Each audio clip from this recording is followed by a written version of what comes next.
ipinapakilala sa inyo ang pangalawang Pangulo ng Pilipinas, ang kagalang-galang Maria Leonor Gerona Robredo.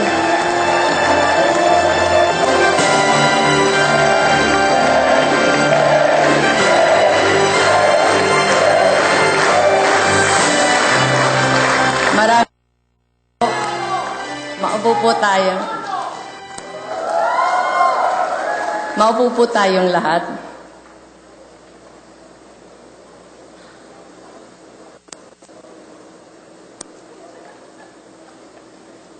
Minamahal kong mga kababayan, may mga sandali sa ating buhay na mas patingkad kaysa sa iba. Nung nagkakilala kaming una ni Jessie, nung nasilayan ko sa unang pagkakataon ang mukha ng aming mga anak, nung bumagsak ang kanyang eroplano.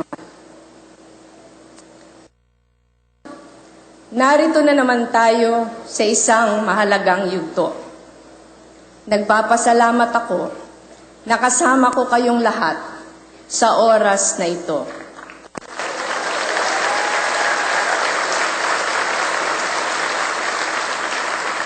Kayong nagbigay ng inyong tiwala at umako ng ating laban bilang laban nyo rin.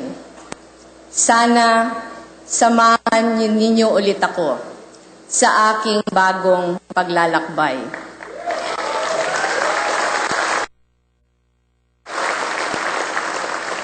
Ang sandaling ito lamang tungkol sa akin. Ito ang ating pagkakataon na makasama ang mga nasa laylayan ng lipunan tungo sa maginhawang buhay sa mas malawak na paraan.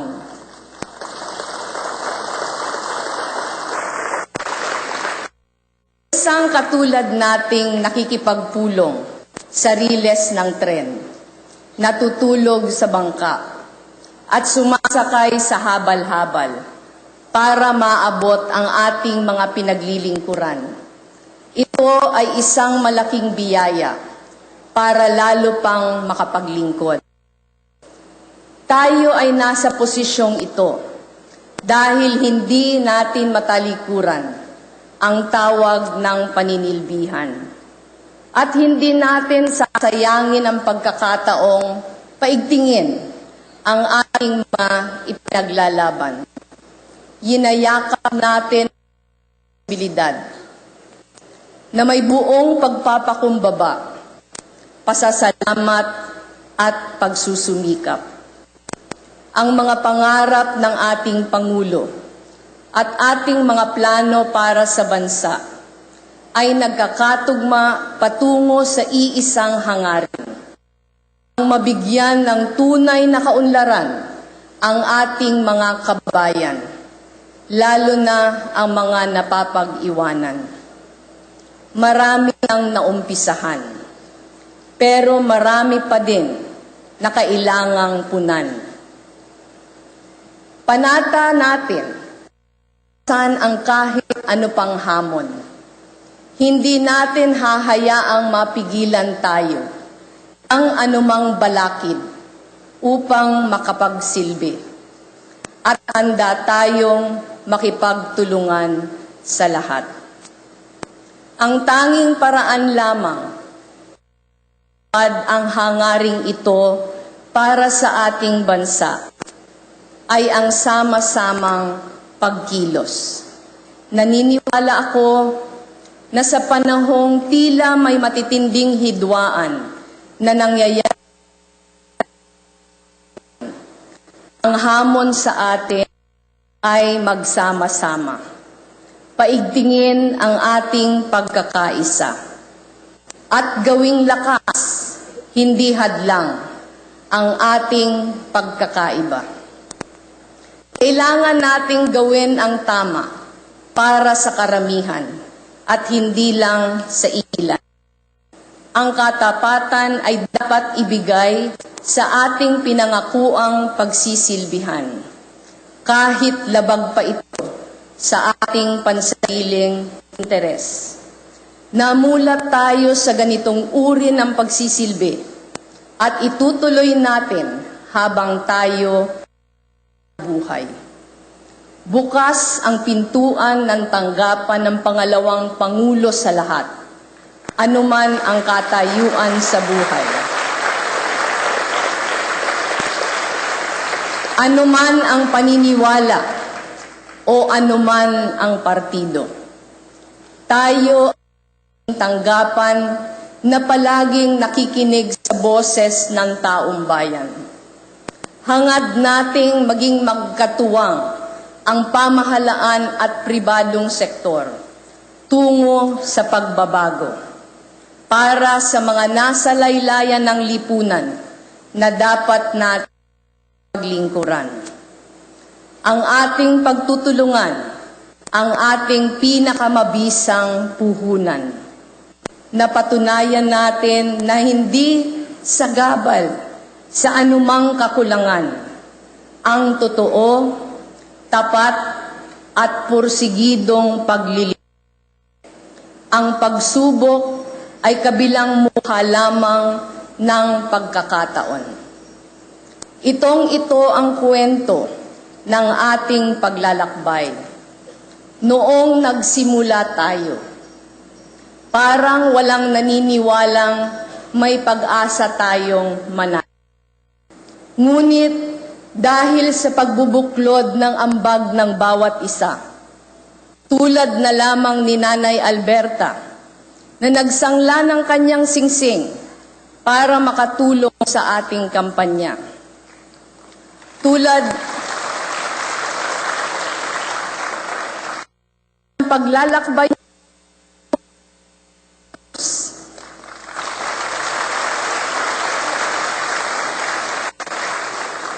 tulad na mga amang pinagtagpi-tagpi muli ang napunit natin. Marami sa inyong kasama ko ngayon na naig tayo. Kapag nanindigan tayo para sa mga pinaniniwalaan natin, kapag handa nating pagsakripisyuhan ang ating mga layunin, ang imposible ay kinakayang gawing posible.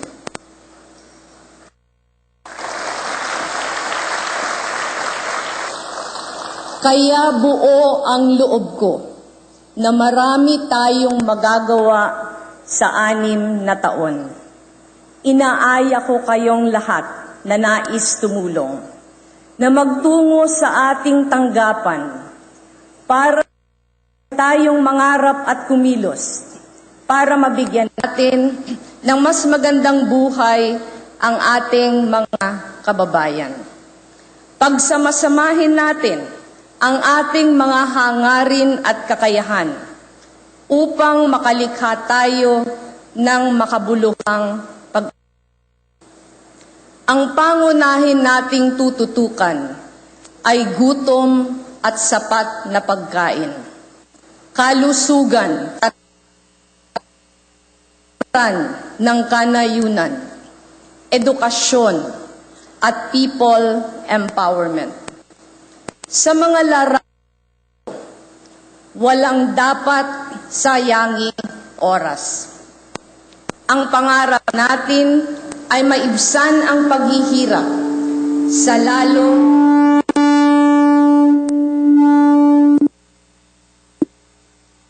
madaling panahon. Niyayaya na samahan niyo ako sa paglalakbay na ito. Sa unang 100 araw, plano nating magtungo sa pinakamalalayo at pinakamaliliit na barangay sa ating bansa upang alamin ang na nais niyong matugunan. Ito ang sinimulan na nating gawin sa ating distrito sa lalawigan ng Camarines Sur, kung saan ako isinilang. Nag-aral, nagtayo ng pamilya, namulat sa mga problema ng lipunan, kung saan napudpod ang ating mga tsinelas sa paghahanap ng mga mabisang solusyon sa kahirapan. Umaasa tayo na sa pagdala natin sa tanggapan ng pangalawang Pangulo sa inyong mga barangay, mas mararamdaman ninyo na totoong pamahalaan para sa inyo. At kapag nadama ninyo yan, magkakaroon din tayo ng inspirasyon na simulan ang pagbabagong loob. Nakita natin ito sa mga magsasaka at mangingisda na ating sa bawat inabusong asawa na ating binigyang lakas o sa bawat katubo o magagawang nakasalimuha. Anumang pagbabago sa ating bayan ay nagsisimula sa pagpupursige ng bawat Pilipino. Kapag nagkaisa tayo, walang imposible. Sabi nga ni Jessie, nung siya ay nabubuhay pa, what brings us together as a nation is far more powerful than what pulls us apart.